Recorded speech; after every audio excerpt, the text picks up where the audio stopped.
Episode to you guys brought to you by Law Nation Studios. Midday sports analysis and report. Are the Cowboys built for it? We're going to do some mock draft. I got you guys for about an hour, right? We're going to try to squeeze it out for an hour. Appreciate everybody for jumping in. Let's go.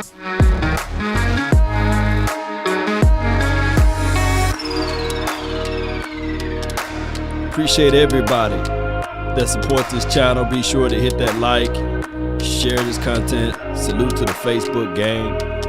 Appreciate you guys. Let's go.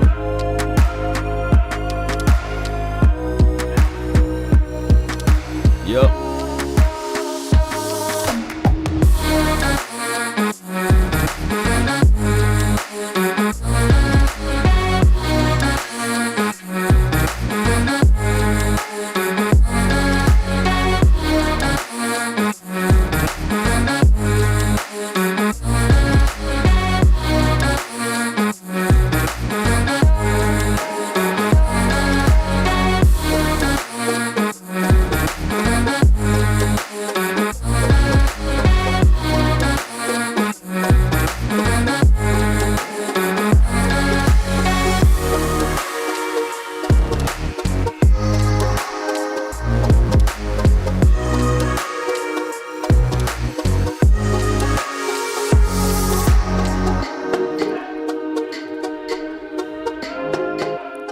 All right, Nation. Really appreciate you guys. The name is Law Nation.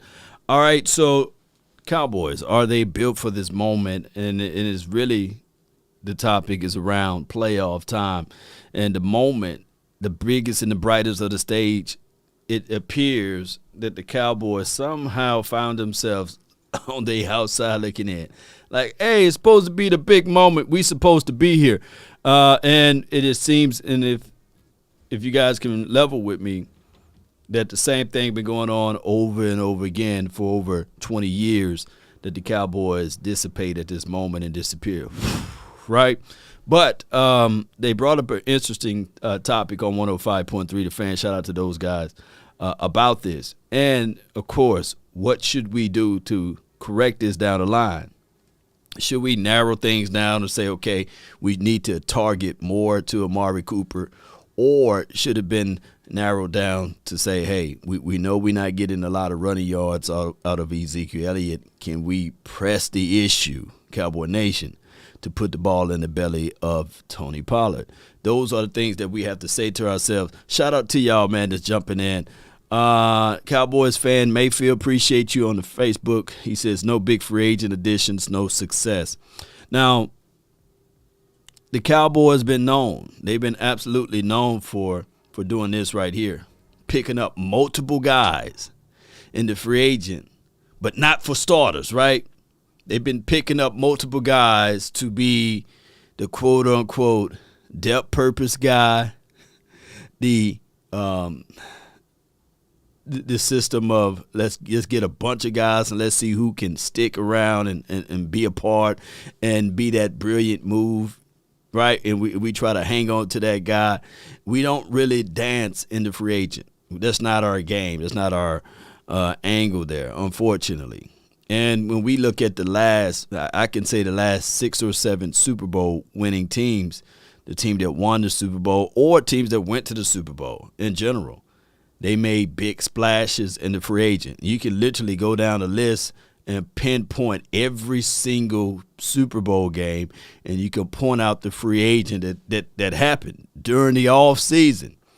Lo and behold, we are entering the off season right now. And the Cowboys, will we continue to say, okay, let's do the same thing over and over again and expect different results? You guys can give me the definition of that word play right there if you want. Shout out to you, Mark Hall. Appreciate you. And shout out to you, Mark, that's on the Facebook. Shout out to you, Sam. Thank you for jumping in. And as well as Stephen White. Man, I appreciate you guys. Kelly Price, appreciate you as well. And everybody that's on this network that's subscribing and sharing. Sharing is caring. So when we talk about these things, not to beat up the Cowboys, but to bring out facts, right? Then I mean, you didn't know what you were going to get. What was Amari Cooper going to get touches? Was CeeDee Lamb going to get touches? What was Dak Prescott going to be? What was going to happen with your tackles? Not just LC, but Tyron.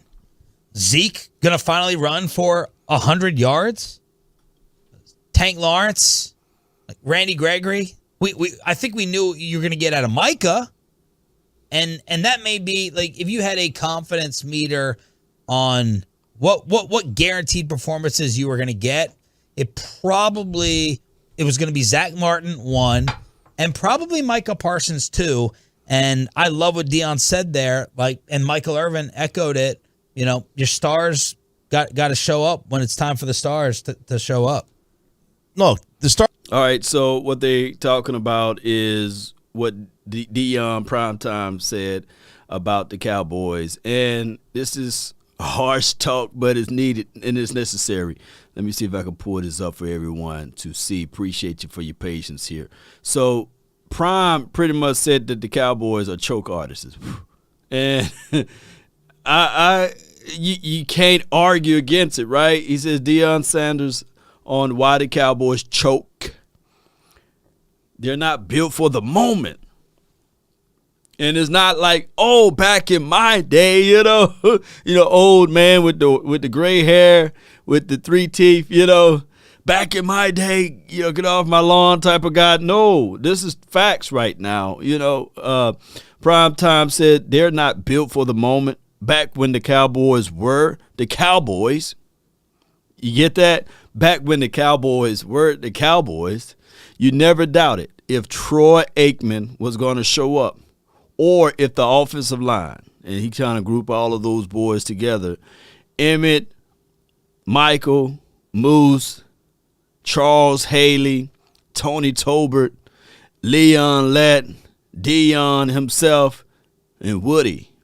You didn't know, you don't know what you're going to get now, basically. And that was the words of primetime Deion Sanders. Now, granted, we did make it to the playoffs, I believe, in 97 or something like that. And that was a year that we got our butt whooped. And it was Emmett, and it was Troy. And we got a chance to see that team. And I think we lost to the Cardinals or somebody like that. But neither here nor there. They didn't show up at that moment. And I think it was another year we made it to the playoffs, and you guys can help me out. I'm just trying to go off the dome. We didn't do anything against the Carolina Panthers. You guys remember that? That's going way back. And I'm quite sure Troy was there on that team. But, that's not me trying to throw anything at what Deion Sanders said. But I got to bring out coaching, and it would be crass of me not to bring out coaching in that factor. So, coaching bring a lot. Strategizing, being able to make sure that everybody is ready for that particular moment. And, of course, for the last 20 years or what have you, we get lost in the philosophy that the coaching era, of the Dallas Cowboys been on a downward slope since you got rid of, or since you got into that argument, or since you guys could not agree. And that's been Jimmy Johnson. And on top of that, Cowboy Nation, if you guys can follow along with me,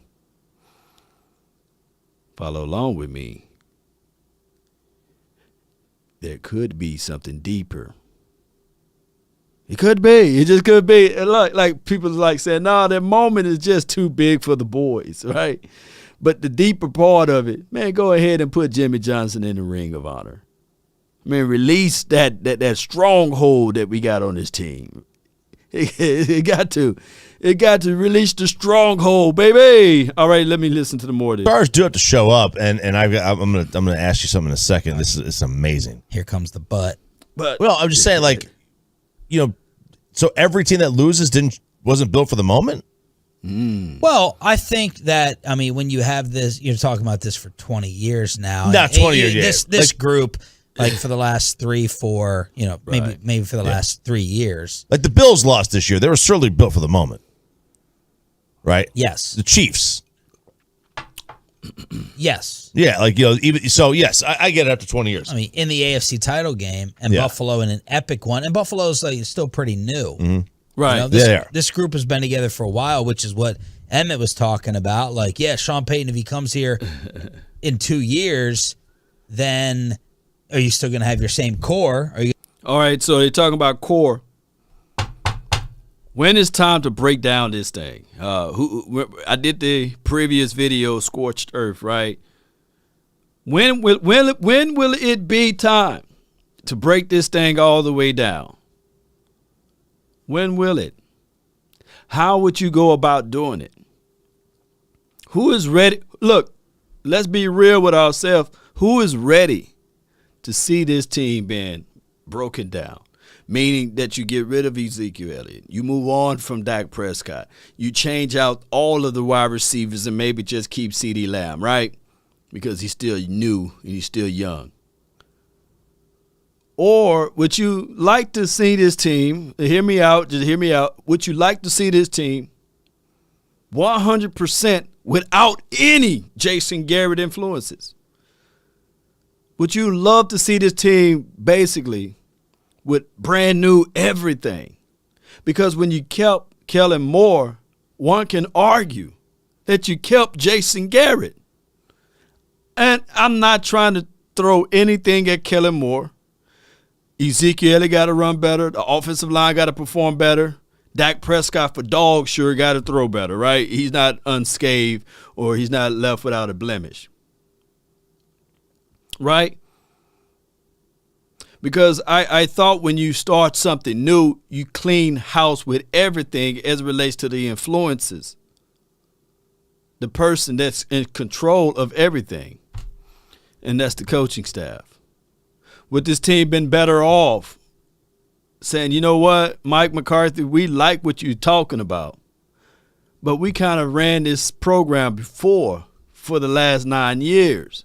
So you're going to bring in this same program back? And I'm not trying to say that Kellen Moore is the scapegoat and he's the reason why the Cowboys rank number 1 in offense, right? Basically. Collectively speaking. But still not efficient enough in red zone and other opportunities. Y'all let me know. You're going to be rebuilding to some degree. Yeah. I just want to look at this. And this will aid the argument that Dion and Emmett made about stepping up in the big spot, all that stuff. But it will tell Emmett that the defense doesn't matter. From 1992 to 1995, the Cowboys played in 3, 6, 8, 11 playoff games. Right. Played in 11 playoff games, and they were 10-1 in those 11. Okay. What was their lowest point total scored? What was their lowest? Oh, wow. In those 11 games between 92 and 95. They won 3 titles, and their only loss was a conference championship game to San Francisco. What was their lowest point? What was the lowest amount of points they scored in the game, in any game? 14. 27. Wow. Okay. They never scored less than 27 points in any game in the playoffs between 92 and 95. Okay. They were such an offensive juggernaut. So how is that disproving Dion? It's not. It's helping Dion. Okay. It's talking about when Emmett talked about defense. Yeah, they were scoring 27. Their lowest point total was 27. They were averaging like 36. Right. There ain't no defense that was gonna matter. But it does speak to Dion. Like your stars have to show up, and Troy and Emmett and Michael and Novacek and the O-line. I mean, they absolutely did show up. Right. They showed up in every stinking game. Yeah. And, Right. But we're also, and this is where it's also hard to listen to that, we cannot compare these teams to perfection. Those Cowboys teams were perfection. Yeah. And it's just unfair. But I do think it's I think you and I always disagree over like what the moment does to a person. We've always disagreed over it. I am a tremendous believer that, moments affect people differently. I know it because I get way too nervous in certain moments where I overthink and screw up and mess up. So like the moment in certain aspects of life affects me. And I do believe that people who are more successful do lock in more. And Tom Brady was talking about on his podcast yesterday. All right, so before he goes into more details of that, what solidified a moment? Do the coaching solidify the moment, or do the player? What solidifies the moment? What pour upon the greatness? I encourage you guys to go watch the movie Coach Carter. Same group of guys. The previous year before he came there to coach that particular team, based off of a true story too. Same particular group of guys, but the coach came in there and extracted the greatness out of them and was able to hold those guys accountable, saying that, hey, if you don't make good grades, you don't play. Hey, if you're late for practice, you're going to have to give me some laps. You're going to have to run, do suicides, and he held everybody accountable because we're going to stay extra because of this person. Oh, we go through a whole practice game without even shooting the ball because you guys showboat too much. We're going to pass the ball. We're going to dribble. Some was angry, some was upset, but it was necessary. When we start talking about data between the 92 all the way to 95, the moment that everybody have to realize that prepared them and gave them the readiness to get there was Jimmy Johnson. I believe it went all the way to the 95 season, poured into the 95, 96 season when the Cowboys went those two seasons without Jimmy, that the philosophy was still there. How many people that's watching this stream right now,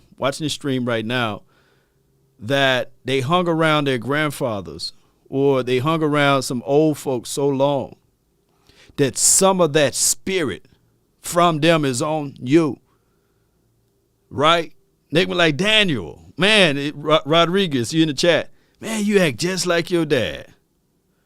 Oh, you're dramatic. Oh, you remind me of your grandfather. The spirit, the influences. Because you hung around him or because you was in his presence. It just poured on you. You can't get it off of you. Look, you even walk like him. TW. That old soul. When it was time to crucify Jesus and they was grabbing him and Peter was right with him, and right before Peter started denying him, they said, yeah, go grab him too.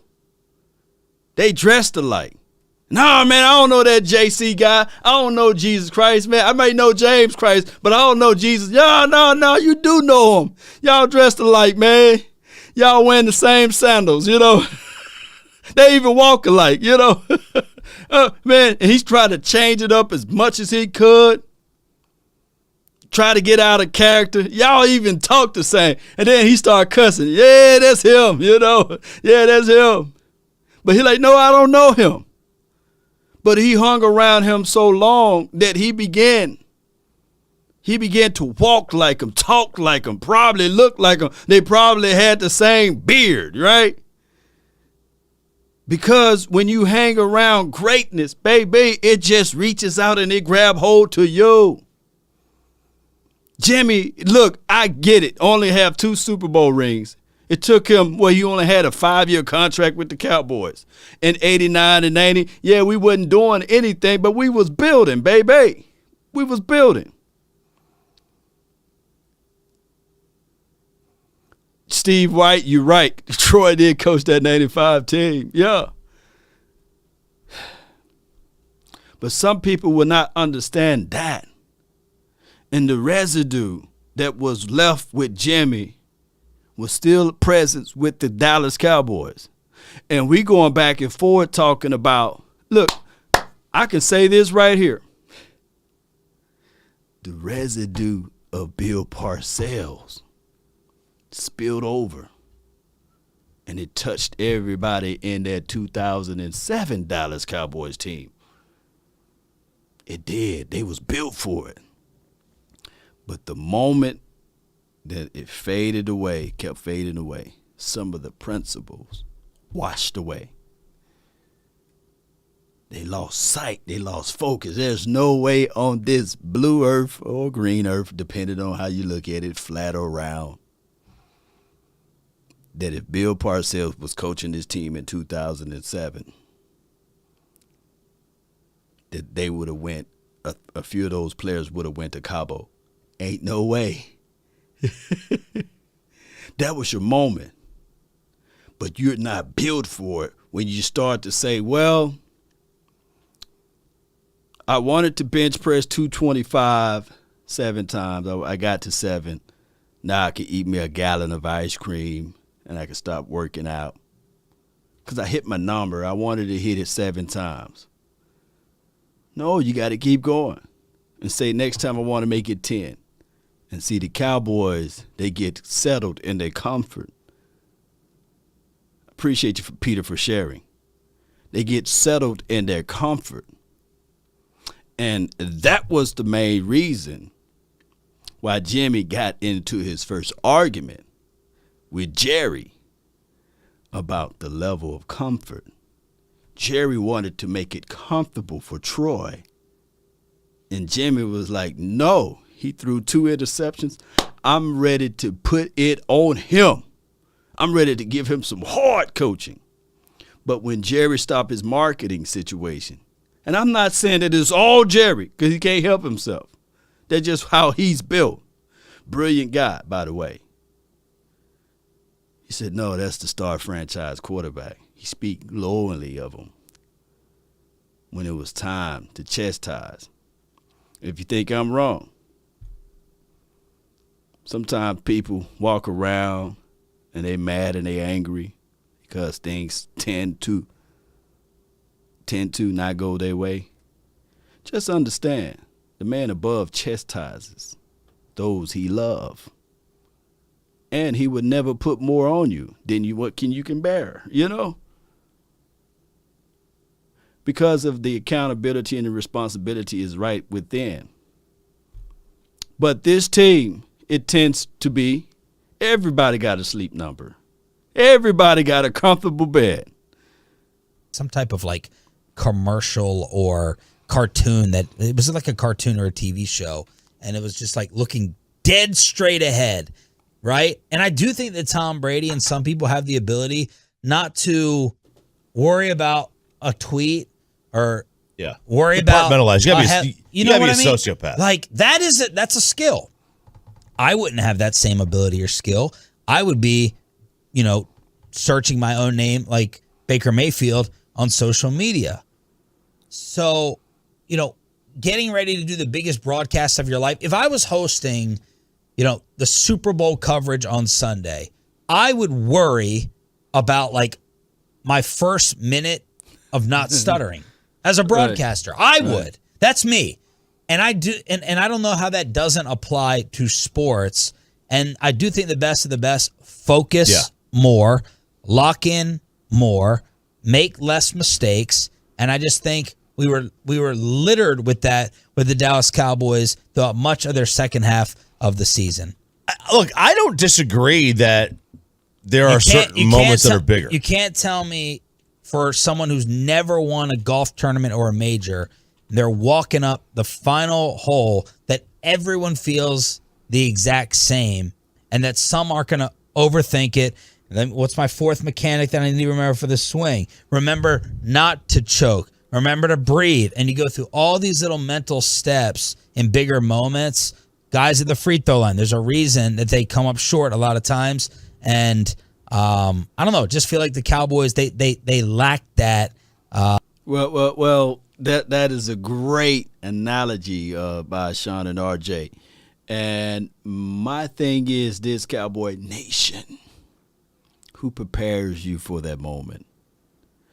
The greatest thing that we can learn out of the 22 years that Tom Brady played in the National Football League is that he absolutely learned from Bill Parcells. And one thing that not Bill Parcells, Bill Belichick, I meant to say, I apologize. Well, Bill Parcells taught Bill Belichick, so it's still all the same. I'm quite sure that the quote-unquote 10 commandments that he left for Tony Romo, I'm quite sure that he shared that with Bill Belichick so that Bill Belichick can share that with Tom. And outside of Tom Brady and all of his achievements, one thing that you can really say to yourself, he kept an even keel. Not too high, not too low. Yes, he had some reigning endorsements. Yes, he married a supermodel and everything like that. But he kept an even keel. The stage always been prepared, ready for him, right? The team itself kept an even keel. You can really rewind to last season and just look at the Patriots now, even with Mac Jones. Even keel. They don't do big things in the draft. When they do draft a guy and it's time to move on from him, right at the third or the fourth year, you see that they start lobbying to trade. They even put like a second-year offer for J.C. Jackson, right? They got rid of what's the other DB? The name at the tip of my tongue. I would want us to take a real good look at him. Is it Stephen Gallimore? What's his name? Stephon Gallimore? Y'all post his name down. Name at the tip of my tongue. Gilmore. St. Gallimore. I'm thinking about our guy. Stephen Gilmore. Stephen Gilmore. They got rid of him. Cowboys would never.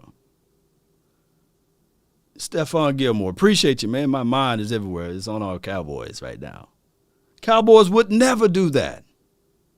No, we would have held on to him until he getting burnt left and right, right? We'd have said, nah, man, that's too valuable of a guy to get rid of. And on top of that, they was willing to move on from J.C. Jackson. Outside of Diggs, if the Cowboys had a guy to do the level of production of J.C. Jackson, it would be a statue of him right beside Sky Mirror, right? They would have had a walkway for J.C. Jackson at the Star in Frisco for these amount of interceptions. And they would have walked around with their chests out saying that, hey, when everybody passed up on him, look how we make our moves. He'll be a pillar. He'll be the cornerstone. The stone that was rejected from the NFL. Become the chief stone of the master rebuild of the Dallas Cowboys defense. It would have been all over everybody's headline news. But the Patriots, they put offers out there. And it's just another DB in a world.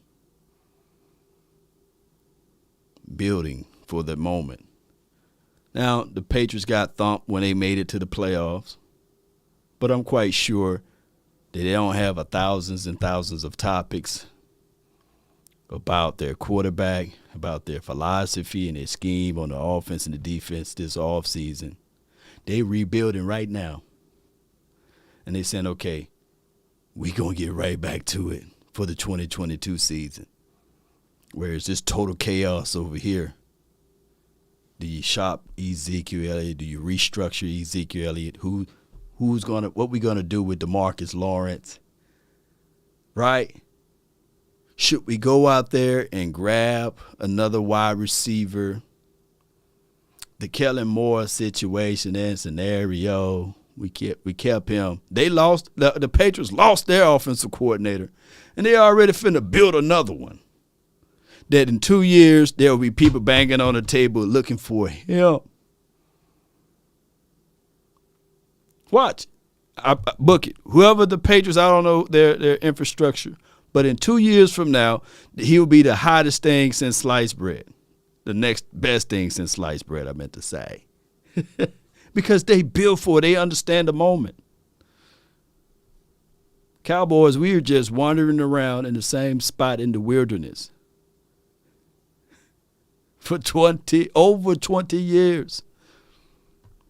Just wandering around. Just wondering. In big time must win situations, I mean, there's a lot of years of evidence that something is coming up short.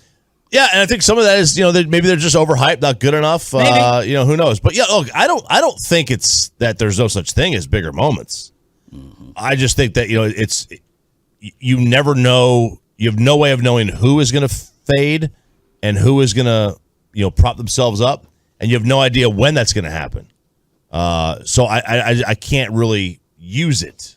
But no, look, singing in your shower is different than singing in front of the American Airlines But Center. I even disagree with that. Like if you play on a team with all your buddies, right? I think you get a feeling for someone that is like an aggressive, cutthroat, like give it to me versus someone who may fumble around, bumble around, do something when they're giving the ball in that situation, whether it's a soccer team that, I played on or just other people that really, really, really, really, really well. That's a good point there. Sometimes there's moments when you look into a game when you have to feed. I used to say feed the baby, feed the baby. Baby crying until he get fed. Baby crying until you change the diapers. Babies cry because they want this and want that. And when you look at successful teams, they know how to feed the baby. They know how to satisfy the baby. Cowboys don't. They got the baby just a crying. Why? Why? Why? So I'm like, pick that baby up and rock the baby. Have you ever seen the mom, the inexperienced mom, when the baby is crying, just yelling, why? Why? Why? And you sitting there like, oh, good Lord, we in church. Can somebody, and then Sister Rosetta, somebody come over there and pick up the baby. Hold on for a few seconds here. I got to pick up this call. Hello? Hello? Yes, it's Law. Yes, sir. You're there in the house? Yeah, I'm here. All right. I'm on my way. All right, I'll be ready. All right. Bye-bye. Wah! Wah! That's the baby. Shout out to Jametta. He said, do you think the players believe in Kellen Moore with the big question mark? Why should they? What reason or what results do he bring to the table? What type of reinforcements do he have in that room to command a group of guys? If we can see it, everybody else can see it. The baby is just crying. Wah! Wah! And sometimes you see Sister Rosetta or Sister Jenkins get up and they walk over there and say, don't worry. Let Grandma hold her. Or let Grandma hold him, And the baby stop crying. She get to rocking. And say, is this okay? We don't have that with the Cowboys organization. We don't have that. The baby's crying. Babies need to be changed. And they just are whining, crybabies. The Dallas Crybabies. And it all started from the top.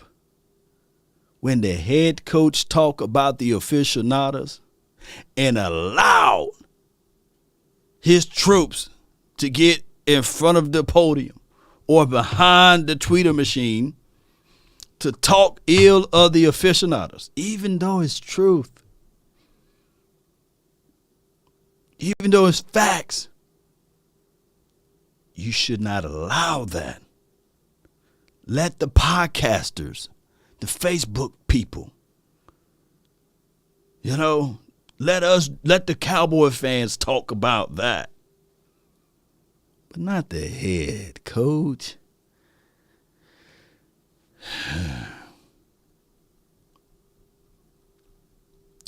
Not the head coach. That's one of the things that they kind of got up under me a little bit with Mike McCarthy, right? I'm like, good grief. Like, why are you gonna throw that thing over there? Appreciate you, Jermetta, though. Thank you. Thank you, Stacy, on the Facebook, as well as Terrence. Appreciate you, Shorts, on the Facebook. If you on the Facebook group, appreciate you for sharing too. I can, it's not related to athletics, but just in terms of being around people for a long enough time, them. I can give a breakdown of every single person at this radio station, like an in-depth, this person does this person does that, this is a pro, this is a con, because we worked together for a decade. You know people and their habits of, well, this one's going to work hard, that one's not going to work hard. I'd put this one on that assignment and not that one on that assignment. You know about them. You learn about them. Who's capable of what? Who's not capable of what? Oh, yeah. No, I'm saying, like, those are a lot of those are tangible traits. Like, you don't know when someone is going to miss a free throw. Right. So it could be a choke, and they may not choke in that moment. And you have never know when it's going to pop up. But dog it. That's why you give the baby the ball. Feed the baby. When Shaq was doing his dominant thing, Kobe, feed the baby. Feed him. That's what you do. And yeah, Hack and Shaq worked for a moment, but you have to then strategize and put things in place so that it would not be the deciding factor of the game. He had his limitations. But great coaches, Cowboy Nations, and everybody else that's listening, they understand the strengths of their team. You can have a system and say, yeah, it works. My system is flawless. I draw up the play. I just want the people to execute them. Well, I don't care how you draw up a play for Shaq to shoot the free throw every game or shoot the three. Let's say you draw up the play for Shaq to shoot the three-pointer. And you said, based upon this play design, he will be open every time. When I be dog. Well thought out, methodical plan, but news flash. It'll be just like this. Where my news flash button at? Come on, button.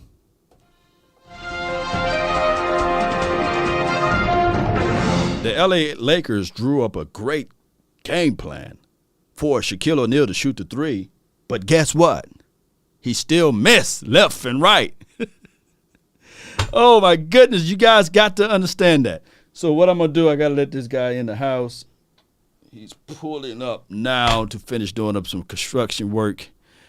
I will be right back. No, matter of fact, God dog it. I got some good points that I want to bring up, and we're going to have to cut it short because they finna want to knock on the door. Oh, my goodness. Love y'all. Be sure to hit that like. Be sure to share this content. But I got to talk to him about certain things and orchestrate, move things around. Because I don't want the baby to go, wah, wah. I got to feed the baby. But all right, y'all, I'm up out of here. Big.